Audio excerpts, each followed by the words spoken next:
ایک حدیث البتہ صحیح ہے، صحیح سند کے ساتھ، فضائل صحابہ کتاب ہے، احمد بن حنبل کی یہ روایت میں نے وہ 72 حدیث میں بھی شامل کی ہے کہ سیدنا علی رضی اللہ تعالیٰ عنہ کہتے ہیں کہ میری وجہ سے 2 گروہ گمراہ ہوں گے اور میری وجہ سے 2 گروہ دوزخ میں جائیں گے، ایک میری محبت میں غلوف کر کے اور ایک میری دشمنی میں غلوف کر کے۔ تو یہ سیدنا علی کا قول ہے، اور یہ محدثین کا پیٹ رول ہے کہ اگر کسی صحابی کا قول غیبی خبر سے متعلق ہو تو یہ امپلائیڈ ہوتا ہے کہ یہ نبی کے بتانے پر ہی موقوف ہے، یعنی نبی نے خبر دی ہے تب ان کو یہ مستقبل کی خبر پتا ہے، ورنہ نبی کے علاوہ تو کسی کے پاس علم غیب نہیں نہ ہوتا اللہ تعالیٰ کی طرف سے۔ کوئی اور شخص تو یہ دعویٰ نہیں کر سکتا میرے اوپر وہی نازل ہوتی ہے۔ تو نبی کو جتنا اللہ تعالیٰ علم غیب دیتا ہے، غیب پر اطلاع دیتا ہے، وہ امت تک پہنچا دی جاتی ہے۔ تو سیدنا علی جب یہ قول بیان کر رہے ہیں تو یقیناً یہ موقوف ہے نبی صلی اللہ علیہ وسلم کے بتانے کے اوپر۔ تو یہ 2 ایکسٹریم رویے امت میں آج تک موجود ہیں۔ لیکن اب مسئلہ یہ ہوتا ہے کہ چونکہ فرقہ واریت ہو جاتی ہے تو اہل سنت سے اگر آپ پوچھیں گے وہ کہیں گے جی وہ جس دوزخ میں جس گروہ نے جانا ہے نا وہ یہ رافضی شیعہ ہے، دیکھیں سیدنا علی کے بارے میں کتنا غلو کرتے ہیں۔ اچھا آپ شیعہ سے جا کے پوچھیں وہ کہیں گے جس بندے جنہوں نے حضرت علی کی دشمنی میں دوزخ میں جانا ہے وہ اہل السنہ ہے۔ یہ دیکھیں کہ یہ حضرت علی کی جب شان بیان ہونی شروع ہوتی ہے تو یہ شیعت کا فتویٰ لگا دیتے ہیں۔ ٹھیک ہے، تو یہ دونوں ایکسٹریم رویے ہیں۔ اہل سنت کے ہاں بھی ناسبی موجود ہیں جو سیدنا علی سے بغض رکھتے ہیں، آج تک موجود ہیں، اور ان کی زیادہ تر تعداد جو ہے وہ اہل حدیث اور دیوبند مکتبہ فکر کے اندر موجود ہے۔ آپ کچھ بریلیوں میں بھی ایک کا دکا دانے آنے شروع ہو گئے ہیں، اور اسی طریقے سے جو رافضیوں کی اکثریت ہے وہ اہل تشیع کے ہاں پائی جاتی ہے جو کہ سیدنا علی کے بارے میں غلو کرتے ہیں۔ اہل سنت کا درمیان میں مسلک ہے اس حوالے سے، اور اس میں وہ امام شافعی کا شعر کوٹ کروں گا ضرور، جو انہوں نے دیوان الشافعی ان کا اپنا دیوان چھپا ہوا ہے، اس میں کوئی سند کی ضرورت نہیں ہے، اور تمام ائمہ محدثین نے اپنی حدیث کی کتابوں میں اس قول کو نقل کیا ہے، اسماء الرجال کی کتابوں میں اس قول کو نقل کیا ہے۔ امام زاہبی رحمہ اللہ نے جو امام ابن تیمیہ کے شاگرد ہیں انہوں نے بھی نقل کیا، امام ابن تیمیہ نے بھی نقل کیا، اور امام ابن کثیر نے بھی، اور باقی سارے ائمہ نے، ابن حجر اسقلانی نے بھی، کہ امام شافعی فرمایا کرتے تھے ان کان رفضا حب آل محمد صلی اللہ علیہ وسلم، اگر آل محمد کی محبت کا نام رافضی یا شیعہ ہونا ہے فَلْيَشْهَدِ الثَّقَلَانِ أَنِّي رَافِضِي، تو جن و انس گواہ ہو جاؤ اس بات پہ کہ میں رافضی ہوں۔ کہ اگر سیدنا علی سے محبت کا نام شیعہ ہونا ہے اور تم مجھے بلیم کرتے ہو کہ میں علی سے محبت کیوں کرتا ہوں، آل محبت سے محبت کیوں کرتا ہوں، اس کی بنیاد پہ تم مجھے شیعہ کہتے ہو، تو گواہ ہو جاؤ میں شیعہ ہوں۔ اور میں نے اس میں پھر ایڈ کیا کہ اگر آج امام شافعی زندہ ہوتے تو میں کہتا کہ شیخ صاحب آپ میرے بھی کچھ اشعار اس میں ایڈ کر لیں۔ آپ نے تو کہا نا کہ اگر اہل بیت کی محبت کا نام رافضی یا شیعہ ہونا ہے تو میں ہوں رافضی، تو میں یہ کہتا ہوں کہ اگر نبی صلی اللہ علیہ وسلم کی محبت کا نام اگر وہ غلوف کے درجے میں نہ ہو، بریلوی ہونا ہے تو میں بریلوی ہوں۔ اگر صحابہ کرام سے عقیدت کا نام اگر غلوف کے درجے میں نہ ہو، یہ شرط ہے، ادھر بھی معصومیت نہ کلیم کر دی جائے دیوبند کی طرح، اگر اس کا نام دیوبندی ہونا ہے تو میں دیوبندی ہوں۔ اور اگر کتاب و سنت کے منہج کو اور اجماع کو حجت مانتے ہوئے فائنل اتھارٹی ماننا اور اس کے مقابلے پر کسی کی بات کو حجت نہ سمجھنا اہل حدیث ہونا ہے تو میں اہل حدیث ہوں۔ تو یہ صرف ایک سمجھانے کے لیے ایک جملوں کے طور پر ہے، باقی الحمدللہ ہم مسلمان ہیں اور ہمیں اسی پر فخر محسوس کرنا چاہیے۔ اللہ تعالیٰ نے ہمیں مسلم پیدا فرمایا ہے، وَسَمَّاكُمُ الْمُسْلِمِينَ، اس نے نام بھی ہمارا مسلمان رکھا ہے، ہمیں اسی پہ فخر محسوس کرنا چاہیے۔ باقی جو یہ فکر کی بات ہوتی ہے، اگر اصحاب الحدیث یا اہل السنہ کی فکر محدثین نے استعمال کی تو یہ فکر کے طور پر تھا، کبھی یہ مسجدوں کے باہر اس طریقے سے تفریق نہیں کی جاتی تھی جس طرح آج کل ہو چکی ہے، اور آج کل بھی ہر جگہ نہیں ہے۔ پورے سعودیہ میں اس طرح کی تفریق نہیں ہے کہ مسجد کے باہر آپ کو اس طرح کی چیزیں ملیں، یا ملیشیا کے اندر جن ملکوں کے اندر تھوڑی ہوش آئی ہے تو ان چیزوں سے چیزیں پاک ہیں۔ اور ایون ہمارے جو یورپ اور امریکہ کے اندر اگرچہ فرقوں کے نام پہ مسجدیں بنی ہیں لیکن کم از کم وہاں پہ اتنی ٹالرنس ہے کہ لوگ تمام کے تمام لوگ ایک جگہ پہ نماز پڑھتے ہیں، ایک دوسرے کے پیچھے نماز پڑھ لیتے ہیں۔ یہ یہاں پر لعنت ہے انڈیا، پاکستان اور بنگلہ دیش کے گندے کلچر کے اندر کہ یہاں پر لوگ جو ہے وہ مطلب اس طرح فرقوں میں بٹے ہوئے ہیں کہ ایک دوسرے کے پیچھے نماز بھی نہیں پڑھتے۔ آج مجھے ایک بھائی کا فون آیا، اکثر لوگ سوال کر رہے ہوتے ہیں فلاں کے پیچھے نماز ہو جاتی، فلاں کے پیچھے نماز ہو جاتی ہے۔ میں ان کو ایک ہی جملہ بولتا ہوں کہ میرے بھائی جس کو آپ کافر نہیں کہہ رہے نا اس کے پیچھے نماز ہو جاتی ہے۔ آپ نے اگر یہ اناؤنسمنٹ کرنی ہے کہ اس کے پیچھے نماز نہیں ہوتی تو اس کو پہلے کافر ڈکلیئر کریں گے۔ اگر آپ میں یہ جرت نہیں ہے نا، آپ مسلمانوں سے سمجھ رہے ہیں نا، اہل البدع سمجھ رہے ہیں, کلمہ کو مشرک سمجھ رہے ہیں, کچھ بھی سمجھ رہے ہیں, کافر کہنے کی آپ کو جرت نہیں ہے نا, تو سمجھ لیں کہ وہ مسلمان ہے. اب وہ مسلمان ہے, وہ اہل بدعت میں سے بھی ہو سکتا ہے, کلمہ کو مشرک بھی ہو سکتا ہے, ٹھیک ہے, کچھ بھی ہو سکتا ہے, جب تک وہ کافر نہیں ہے اس کے پیچھے نماز درست ہے. یہ ہے بالکل موٹا سا فارمولہ. اور اگر آپ سمجھتے ہیں کہ اس طریقے سے لوگوں کو اسلام سے باہر نکالنا ہے, تو میرے بھائی پھر ٹھیک ہے, آپ سعودیہ والوں کو بھی اپلیکیشن دیں, کہ اہل حدیث اپلیکیشن دے دیں کہ جی بریلوی مشرک ہیں, دیوبندی بھی چونکہ تقلید کرتے ہیں وہ بھی مشرک ہیں, شیعہ بھی مشرک ہیں, لہٰذا جو ہے چونکہ حرم کے اندر جو ہے وہ مشرکین کا داخلہ ممنوع ہے, لہٰذا سوائے اہل حدیث کے کسی کو حج کرنے کی اجازت نہ دی جائے. اپلیکیشن دیں, اور اگر وہ آپ کی اپلیکیشن قبول نہ کرے تو پھر آپ وہی فتویٰ لگائیں کہ اگر وہ نہیں قبول کر رہے تو وہ بھی مشرک, جو حرم میں آنے دے رہا ہے مشرک کو وہ بھی مشرک, اور امام کعبہ جو ان کی لیڈرشپ کر رہا ہے اور اس کے خلاف بول نہیں رہا وہ بھی مشرک. پھر تو بھائی میرے فارمولے آپ لگانے شروع کر دیں. اصل میں سب کو یہ بات پتا ہے, یہ تقریروں میں جوش میں آ کے کتابوں میں اس طریقے سے جوش میں چیزیں لکھ دیتے ہیں. پتہ ان کو بھی ہے کہ اسلام سے نہیں نکالا جا سکتا. جن کو اسلام سے نکالنا تھا نا, امت نے اتفاق کر کے ان کو اسلام سے نکال دیا ہے, وہ ہے قادیانی. ان کے بارے میں سب نے اتفاق کیا ہوا ہے.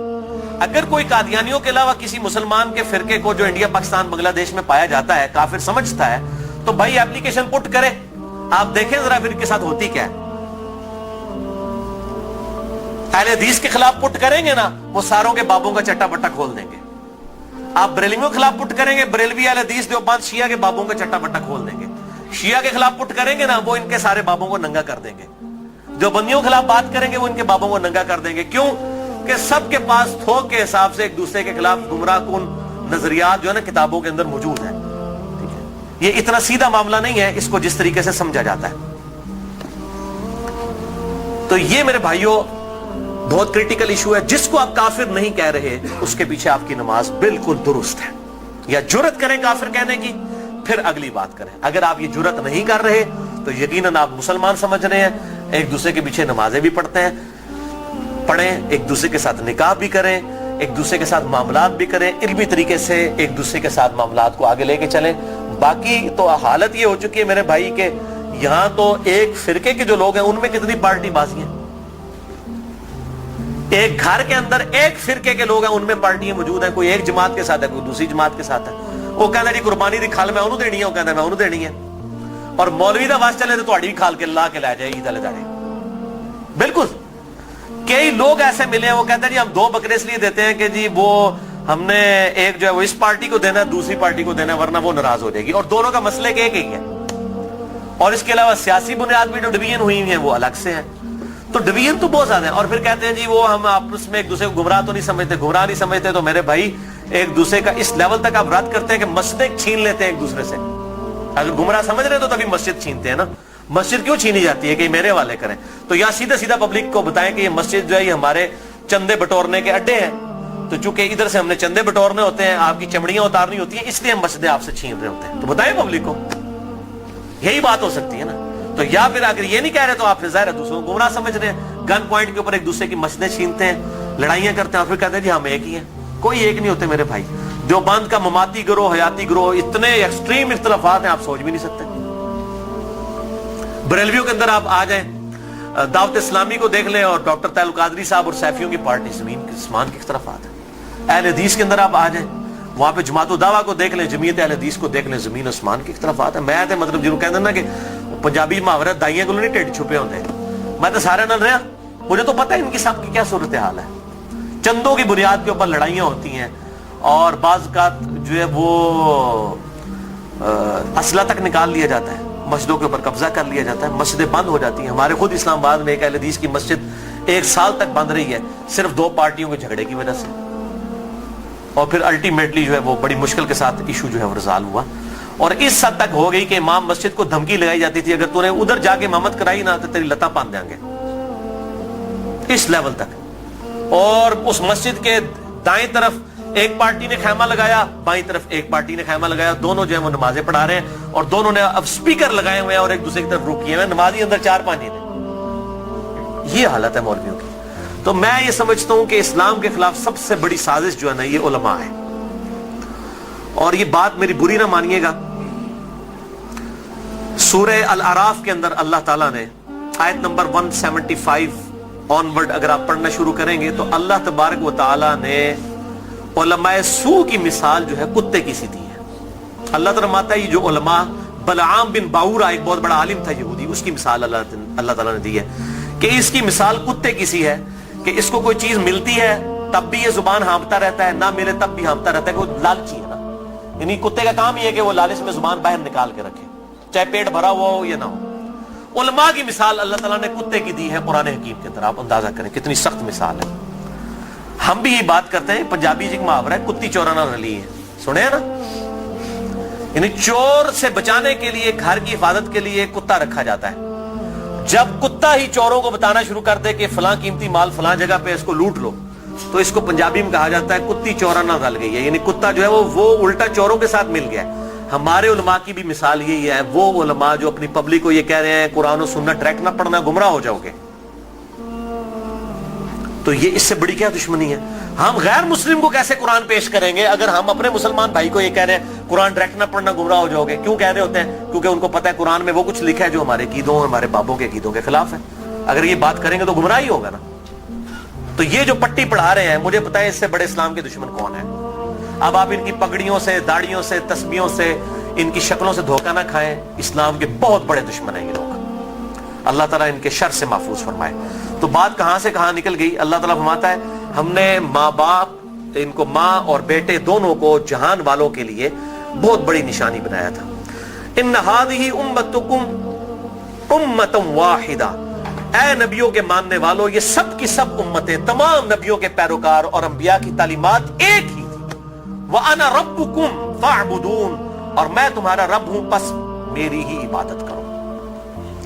یعنی عیسیٰ، موسیٰ، ابراہیم، نوح علیہم السلام اور محمد رسول اللہ صلی اللہ علیہ وسلم یہ ایک ہی درخت کی شاخیں ہیں، ایک ہی درخت کے پھل ہیں.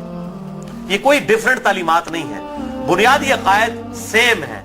ہاں وقت کے ساتھ ساتھ اللہ تعالیٰ نے شریعت کے اندر کچھ تبدیلی کی، لیکن بنیادی عقیدہ توحید سب کا سب ایک، اور وہی اللہ تعالیٰ نے بات کر دی. وَأَنَا رَبُّكُمْ، اور میں ہوں تمہارا رب، فَاعْبُدُونَ، پس میری عبادت کرو. وَتَقَطَّعُوا أَمْرَهُمْ بَيْنَهُمْ، مگر لوگوں نے پارا پارا کر دیا آپس میں دین کو.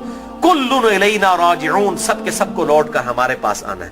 اللہ تعالیٰ فرماتا ہے ہم نے ایک دین دیا تھا لیکن لوگوں نے فرقے بنا لیے. ایک تو یہ انبیاء کے نام پر یہ تقسیمیں ہوئی، اور بعد میں پھر نبیوں کے ماننے والوں میں بھی بزرگوں کے نام پہ تقسیمیں ہو گئی. یعنی آج عیسائی، یہودی اور مسلمز نبیوں کے نام کے اوپر اپنے آپ کو ڈیوائیڈ کیا ہوا ہے نا، حالانکہ تعلیمات ایک ہیں. اور ہم کیوں اپنے آپ کو بہتر سمجھتے ہیں؟ ہم کسی نبی کا ڈینائی نہیں کرتے.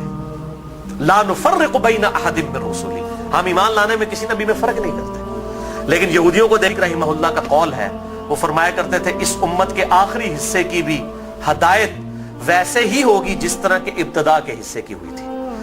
صحابہ کرام علیہم رضوان، اہل بیت، بریلوی، دیوبندی، اہل حدیث، شیعہ، اہل سنت اس تفریق سے بہت بالا تھے. آج بھی الحمدللہ وہ مسلمان اس پیٹرن کے اوپر. مجھے کہتے ہیں لوگ جی وہ آپ کس فرقے سے ہیں؟ میں کہتا ہوں جی میں اس گروہ میں شامل ہوں. فرقہ تو ہے ہی اسلام میں حرام. ٹھیک ہے، اللہ تعالیٰ نے واضح طور پہ فرما دیا ہے کہ ان الذین فرقوا دینہم وکانوا شیعا لست منہم فی شیء. اے نبی جنہوں نے دین میں فرقے بنائے اور اپنے آپ کو گروہوں میں بانٹ لیا، آپ کا ان سے کوئی تعلق ہی نہیں ہے. سورۃ الانعام آیت نمبر 159. اس طریقے سورہ آل عمران کے اندر ہے وَاعْتَصِمُوا بِحَبْلِ اللَّهِ جَمِيعًا وَلَا تَفَرَّقُوا، اللہ کی رسی یعنی قرآن کو. صحیح مسلم میں آتا ہے غدیر خم کی حدیث میں کہ یہ قرآن ہے اللہ کی رسی، اس کو مضبوطی سے پکڑ لو، فرقوں میں مت بٹو. پھر پوچھ رہے ہوتے ہیں فرقہ کون سا ہے، تو میں پھر آخر میں تنگ آ کے کہتا ہوں میرے بھائی میرا وہی گروہ ہے جو صحابہ کرام کا تھا. اگر صحابہ بریلوی تھے تو میں بریلوی ہوں، اگر صحابہ دیوبندی تھے تو میں دیوبندی ہوں، اگر صحابہ اہل حدیث تھے تو میں اہل حدیث ہوں، اگر وہ شیعہ تھے تو میں شیعہ ہوں.